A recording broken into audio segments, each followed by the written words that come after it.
guys, and welcome to another film review tonight. Tonight I've been watching a film called Censor. This is a horror movie, and it deals with like censorship and stuff like that in movies. And so anyway, this is a really good film. I've never seen it before, but I've had it for quite a while now. But I decided to watch it tonight.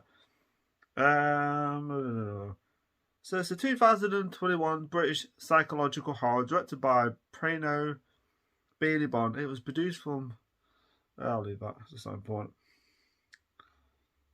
Starring Naeem Algar, she's actually a pretty attractive woman, and Vincent Franklin, Nicholas Burns, Sophia La Porta, Adrian Skiller, Michael Smaller. Try his name. Naeem Algar. Directed by Prano, I just said that as well. Distributed by Vertigo, releasing 2021, running time 84 minutes, not a long mover. So box office of 361,699. Like I said, let's read the plot. In 1985, Enid Baines works for the British Board of Film Classification during the height of the Video Nasty controversy. Enid's co-workers call her Little Miss Perfect due to her strictness in recommending that violent content is cut or banned.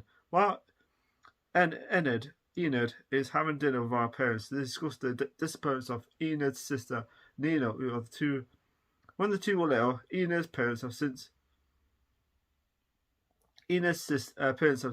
since declared Nina legally dead, but Enid is convinced that her sister is still missing. Shortly after, a man murders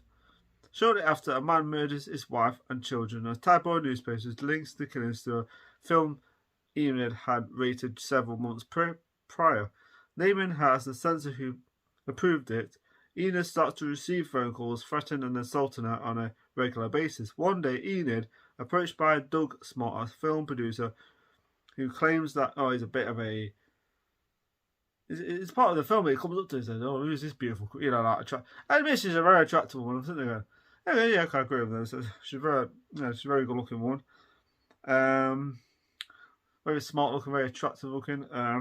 So anyway, I admit she was a bit distracting sometimes. I was sitting there going, okay, very nice. A film producer who claims that veteran horror director named Frederick North had personally requested that she screen one of his old films, Don't Go in the Church. During the screening, Enid noticed that events depicted parallel her memories of her sister's appearance. So, that's a bit of the story that I'm going to read. So anyway, the scene with the producer is pretty screwed up. So anyway, that scene in his house was pretty screwed up. What happens to him, and quite violent. So she starts to... This film I've never seen before, but it's a film that I saw in the heat of it. I'll pick this up right. Anyway, so I watched this tonight, right? I really enjoyed it. It's got an interesting story about censorship and stuff, and cutting and blaming movies for someone else's crime. To me, it's always a bit of a problem with that, because there's a part in the film that the blame of the certain part what happened to this guy murders his wife, and of course turns out he said that it's later on in the film he said that he's never actually seen the movie, and you think that's interesting. What the media like to blame a certain thing for someone else's crime in the 80s, because in the 80s it was always like video nasties and stuff, and there were some films were banned. Kind of controversial, because in the film she tries to get information on the director by renting the film. And then she sees the certain thing what's happened to this rental place by someone's rented a film that's been banned. Of course, now you can rent a film films that have been banned are actually being released now. Video nasties and films like... I've seen quite a amount of films like driller killing films and now they can it's like a secret stash of drugs and stuff. Just like I'll do that. It's like that in those days. Now it's like you can buy this film on the shelf now, no problem. Do you see clips of like horror films and stuff at the beginning and violent movies and stuff? And I find it very interesting, really, because I sit there going, this is interesting. when they're censoring a movie. Of course, she's a little bit too strict. So anyway, she starts having these weird dreams, and then she sees this film and she thinks her sister's in the film, and of course she has to find information on this director, of course, and it goes on from there. Of course, she starts to lose it. Right, that last part was interesting when she starts to lose it. Really, literally losing it. The end of the part was really good. I thought that was interesting. The woman who plays what's her name? The woman on there. She's really good in it. She's a good actress.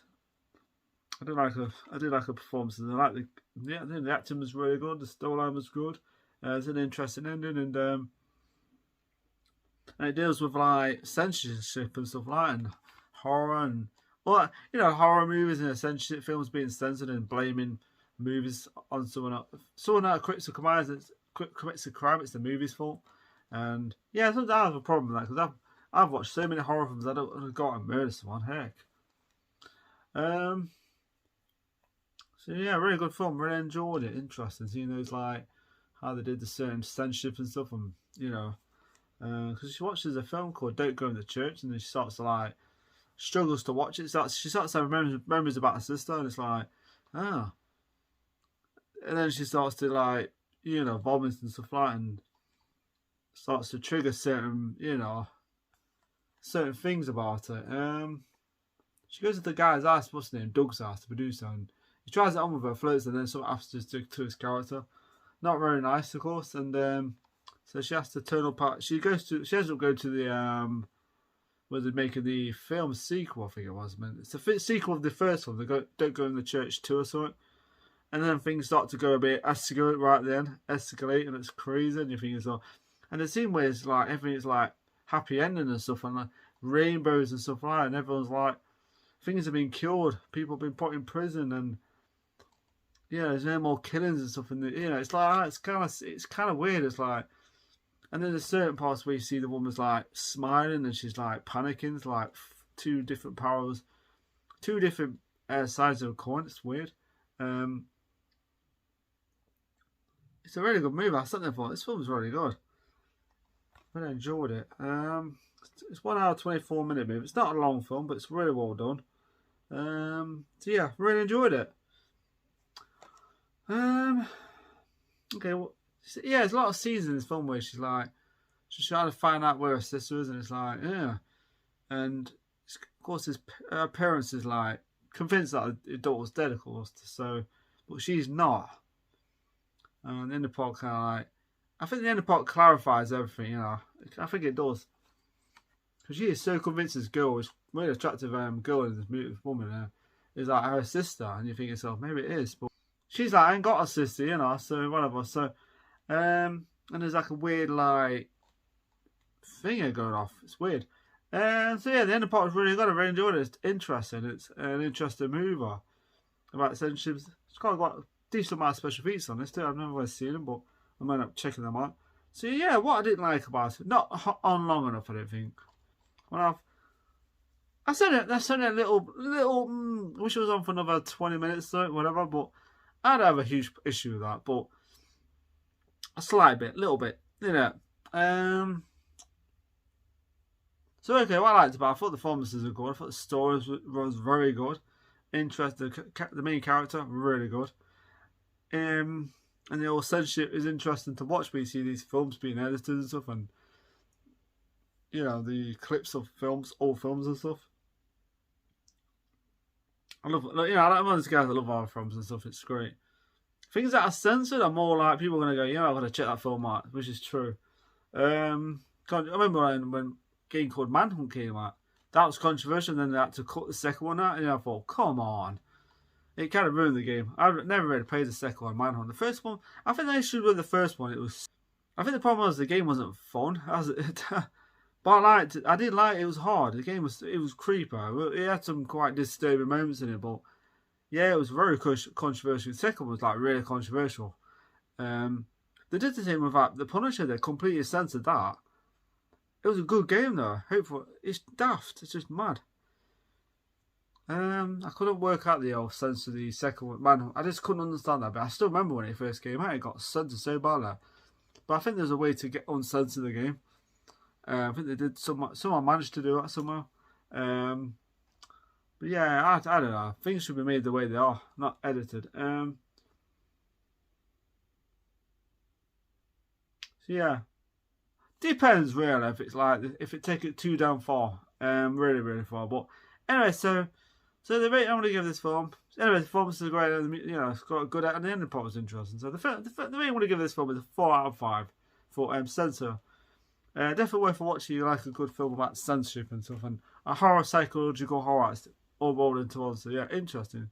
So if you want to subscribe, I'm gonna go off now. Have a nice day, have a nice week. Take a look yourself and enjoy my videos. And remember to subscribe to my channel and hit that like button. Thank you for watching.